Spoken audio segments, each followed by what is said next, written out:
130 years ago, the Silent Night made their first appearance. Blood soaked the earth, empires rose and crumbled like sand, and death became the only constant. Life turned grim, hope curdled into despair. The people whispered that the end had finally arrived, but the martial masters of the Mirim world refused to kneel. From the greatest sects and clans they forged the Central Heavenly Alliance, and together they created a sect whose sole purpose was to stand as a wall against the darkness, the Northern Heavenly Sect. They elected a prominent martial artist, Buk Jinhu, as its first leader. He became the North Wall. The Alliance promised their full support, countless martial techniques, spiritual elixirs, weapons that could cleave mountains. Under that protection, the Northern Heavenly Sect grew strong enough to shove the Silent Night back into the shadows. Time passed. Leaders rose and fell. The second generation was Nam Moonsan, the third, Yu Kuangyan, each one more respected than the last, drawing thousands of martial artists to the frozen peaks of the north. Then came the fourth generation. Jin Quanho stood on the shattered ridge, cape snapping like a war banner in the wind, the man known as the Great Wall of the North. Behind him, four figures moved like living storms: Demon Fist Zhou Chionwu, Tempest Storm Kyung Musang, Cursed Ghost Blade Yun Chionhua, Ruler of Iron Blood Jay Hyakshim, the pillars of the Northern Heavenly Sect, the Great Four of the Northern Heavens. They charged across the battlefield, blades flashing, fists shattering bone, spears carving red arcs through the enemy rank. The Silent Night's forces broke and scattered before them. For a moment the North felt invincible, but the world is never kind to the strong for long. The accusation came like a blade between the ribs. The Nine Skies, those untouchable rulers who sat at the pinnacle of Mirim, stood before the ruins of the sect's grand gate, their silhouettes black against a blood-red sky. Their leader, seeker of knowledge Xiao Moonhua, mask glowing with cold menace, spoke in a voice that carried the weight of judgment. Jin Quanho, the four pillars of the Northern Heavenly Sect have all testified against you, and yet you still insist on lying to us? Jin Quanho's face was a mask of stone streaked with blood. His golden headpiece sat crooked, one eye swollen shut, the other burning with fury. Inside, the thoughts roared like avalanche. These were my brothers, men who fought beside me for decades. We bled together, laughed together, buried our dead together, and now they sell my name to save their own skins? He laughed once, low and bitter. Ha! I, Jin Quanho, have always lived my life honestly. The silence that followed was worse than any scream. His mind fractured. I have truly become alone. The Nine Skies did not care for honor. They only cared for control. The Northern Heavenly Sect had grown too powerful. It had become an obstacle to their grip on the mainland. So they conspired with the Four Pillars, turned the protectors into traitors, and now they stood ready to erase an entire legacy. Jin Quanho looked across the shattered courtyard. Thousands of his disciples stood frozen, weapons lowered, eyes wide with disbelief. Among them, small and trembling, was a 13-year-old boy with wide, tear-filled eyes and a topknot that refused to stay neat. Jin Muan, his only son, motherless since the boy could walk, raised in these barren northern lands where the wind itself tried to kill you. Jin Quanho's voice cracked across the silence like a final order. Starting from today, the Northern Heavenly Sect shall disband. The disciples of the Northern Heavenly Sect must leave and find a new home elsewhere. This shall be the last order given by me, Jin Quanho, as the leader of the Northern Heavenly Sect. He turned to the masked leader of the Nine Skies, eyes blazing. My son, who has lost his mother at an early age and had to grow up alone in the barren lands of the Northern Lands, promise me you will not put a hand on him. The masked figure stared for a long moment. Then, almost reluctantly, I promise. Jin Quanho's shoulders sagged, the last of his strength bleeding out. He looked toward his son one final time. Muwan, my son! Forgive me. The boy's face twisted in horror. Father! Jin Quanho collapsed. The North Wall had crumbled. The Northern Heavenly Sect had been created with the help and support of the Central Heavenly Alliance in order to protect the people from the Silent Night. They had faithfully carried out this duty for over 100 years, but the fourth generation leader, Jin Quanho, was eventually betrayed by them. 3 years later, the stink of damp stone and old blood. A thin, ragged figure hung suspended between two poles, wrists bound, body limp. Jin Muan, now 16, had spent every day of those 3 years in this hell. A voice cut through the gloom. You finally woke up. He lifted his head slowly. Before him stood three men he knew too well, the ones left behind to watch over the ruins and wring every last secret from the fallen sect. Jiang Pei-san, bearded and broad, arms crossed like he owned the world. A bald, muscle-bound brute beside him, grinning with broken teeth, and a third man in finer robe, watching with cold detachment. The boy's eyes narrowed. Recognition hit like a slap. These bastards. Jiang Pei-san leaned in close, breath hot and sour. Oh ho, look at this bastard's eyes. I thought he was a weakling, but it looks like he's more vicious than we thought. The bald man chuckled. I don't know how the other group treated you, but I, Jiang Pei-san, am not a kind person. You see, I'm already pissed at the fact that we have to spend the next 3 years withering away at this place because of a measly kid like you. He grabbed Muwan's chin, forcing the boy to look at him. Now, show me where you have hidden the weapons and martial techniques, or you can let us kill you and we can go back to our mainland. Muwan stared at him for a heartbeat. Then he laughed, a low, broken, utterly unafraid sound that echoed off the stone walls. The bald man's face twisted in rage. He's laughing. Hey kiddo, I don't think you're quite understanding the situation you're in right now. You see, we can simply throw you out into the wilderness and have the wolves tear you apart. That'll be a much easier solution for us, since we don't have to spend the next 3 years withering away at this place. Muwon's laughter died. His eyes went flat, cold, and ancient. He whispered, almost gently, "Ha! Do you really think you'll be able to do that?" The bald man snarled and raised a curved blade. The strike came too fast to see. A flash of hidden steel. Blood sprayed in a crimson arc. Scream tore through the chamber, disbelieving, as his hand came away from the pole in a fountain of red.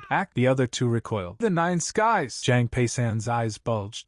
Did you forget about the promise my father and the Central Heavenly Alliance made? Muwon's voice was ice wrapped in quiet fury. The nine skies. Central Heavenly Alliance. The Northern Blade had not died with his father. The Silent Night had completely erased their presence from the world, and the world began to believe they had finally disappeared. Since the Northern Heavenly Sect, who was the frontline defense against the Silent Night, had been disbanded, the Central Heavenly Alliance would dispatch mercenaries like these to keep watch over the area, using the Silent Night's sudden reappearance as the justification. However, that's all just an excuse. The true purpose was to keep watch over a certain individual, just in case he doesn't start learning the martial arts of the Northern Heavenly Sect and plans for his revenge. Being a guard is our true objective, because the person we're watching over is none other than the descendant of the Northern Heavenly Sect and the last living blood of the former sect leader, Jin Muwon. Age 16, the last group who kept watch had stated as much. The former sect leader, Jin Kwanho, only allowed this boy to read books and nothing else, so he had no knowledge of martial art. Anything pertaining to martial arts was all taken away by the Central Heavenly Alliance and by the Great Four of the Northern Heavens as well, and after thoroughly searching this place for anything hidden, they were unable to find them. Then one day, after doing nothing for a year, this boy seemed to have regained his senses, because he stated that he needed to learn a skill that would allow him to earn a living, and thus started to practice blacksmithing. Central Heavenly Alliance's third mercenary group Captain Jang Peisan stared at the boy with narrowed eyes. It's hard to believe that the son of the great Northern Heavenly Sect wants to learn blacksmithing as a way to make a living, but what's even more hard to believe is that there aren't any more martial scrolls hidden here somewhere. His vice captain, Seo Musang, remained silent, gaze fixed on the distant figure. But if that's true, then there is no reason for us to waste our time here for the next 3 years. Jin Muwon stood alone on the ruined stone courtyard, long black hair whipping in the cold wind that carried the scent of dust and forgotten blood. His dark eyes narrowed as he watched the new arrivals file in below. 24 fresh mercenaries in crisp uniforms, their shadows stretching long across the cracked tiles under the dying orange sky. They must be the new guards. A faint, bitter smirk tugged at his lips. Looks like things are going to get annoying again. The towering pagoda known as the home of 10,000 spirits loomed in the distance, its multi-tiered silhouette cutting against the burning horizon. As the name implied, this place used to hold over 10,000 Confucian and martial scrolls, but the Great Four of the Northern Heavens took everything from this place. Anything pertaining to sword techniques was all taken by the cursed ghost blade, Yun Chionhua. Anything pertaining to fist techniques were all taken by the demon fist, Cho Chionwu. Anything pertaining to foot techniques were all taken by the tempest storm, Kyung Musang. And anything pertaining to refined chi cultivation were all taken by the iron blood ruler, Jae Hyukshim. A large amount of the Northern Heavenly Sect's disciples ended up following the Great Four of the Northern Heavens, and each of them took a part in destroying the Northern Heavenly Sect in order to find a ruling position in the mainlands. I've become utterly alone. No, I've been abandoned. The memory slammed into him like a blade through the ribs. Muwon, my son. Father. Father! From now on, you are the leader of the Northern Heavenly Sect. Father! The boy's scream tore through the dark chamber as armored figures closed in, blades flashing red. Blood sprayed across his face. Jin Muwon bolted upright in the cold, empty room, chest heaving, sweat soaking the threadbare blanket. His hands clutched the thin fabric, knuckles white. Outside the Northern Heavenly Sect, no life existed within 20 li in all directions. He scooped a handful of the thin gruel-like paste, more snowmelt than food, and shoved it into his mouth. The cold mush scraped down his throat. He chewed mechanically. One could say that time had stopped, and the current destroyed state of the Northern Heavenly Sect was also a representation of the state in which Jin Muwon was in. The rhythmic clang of hammer on steel rang out from the ruined blacksmith's shed. Sparks flew. Metal screamed under each precise strike. His thin arms moved with surprising steadiness, shaping iron that would never be a weapon. Not yet. This is who I am. This is the current me. What a sorry state you're in, Jin Muwon. He didn't climb in order to diminish my weakness. I climbed in order to build and solidify the foundation of my will. If I falter now, everything my father did and the life he gave up would all be gone to waste. Blood trickling from the fresh gash across his knuckles. His white robe was already stained crimson at the sleeves. You're going to kill me and go back to the mainlands? Then go ahead and try. His voice was low, steady, carrying through the dim room like a blade unsheathed. Although Although they're disciples of the Great Four of the Northern Heavens, the only reason why they're with them is because they were forced to join them 3 years ago. There are still some loyal disciples of the Northern Heavenly Sect. Do you think they will let you get away with it? They will immediately know the difference between suicide and murder, and will not hesitate to come after your lives. The captains froze. Did you think the previous guards were all ignorant fools? Zhang Peisan growled, beard bristling. They had the same idea as you. Did you not wonder why those guys did nothing but silently wait for the past 3 years? How dare you talk back to us? One of the burly mercenaries roared, sword whipping out in a vicious arc, steel singing through the air. Captain? Seo Musang's hand clamped down on the man's wrist like iron. It's best that we let him go, the vice-captain muttered under his breath. What that child just said holds some truth. Zhang Peisan's face twisted in frustration, sweat beading on his brow. Haven't we already searched this place? This place does not have any more martial scrolls nor valuable artifacts. Let that bastard go. Jin Muon didn't flinch. Let me be clear. This place is my home, and you are intruders. So from now on, I expect you guys to at least maintain proper behaviors as guests. If you guys do that, then I'll look past what you did to me today. The bearded captain snarled. Oh, kiddo, I'm letting you go for now, but the moment you start doing anything suspicious, the Central Heavenly Alliance and the Great Four of the Northern Heavens will give me permission to kill you. Mark my words. The guards filed out. One paused at the threshold, tossing a strip of clean white cloth at Jin Muon's feet. Forgive us. You can use this to stop your bleeding. Jin Muon stood alone in the silence, staring at the bandage. He slowly bent, picked it up, and began wrapping his bleeding hand. The fabric turned red instantly. Loyal disciples of the Northern Heavenly Sect. Loyal disciples, my ass. If they truly were loyal, then they would have come and rescued me from this hellhole already. He sank to his knees on the cold floor, forehead pressed against the stone. Do you really think there are people who still care about a ruined sect? Nobody will care if I live or die. They're wanting for me to die. The desert wind howled outside. Stars pricked the black sky above the ruined mountains. But the heart of the Northern Heavenly Sect is still alive. He climbed the stairs of the empty pagoda, each step deliberate, pain flaring through his wrapped hand. The wind whipped his hair. The greatest secret of the Northern Heavenly Sect, a secret not even the 4 great pillars of the Northern Heavens knows about. The ultimate martial scroll of the Northern Heavenly Sect. Golden light flared in his mind, ancient characters blazing across an enormous, glowing stone tablet buried deep beneath the sect grounds, hidden in plain sight for centuries. The Northern Heavenly Sect itself is the greatest secret, and in the boy's chest, something cold and unbreakable began to burn brighter than any stolen scroll. Revenge was coming. Not today, not tomorrow, but soon.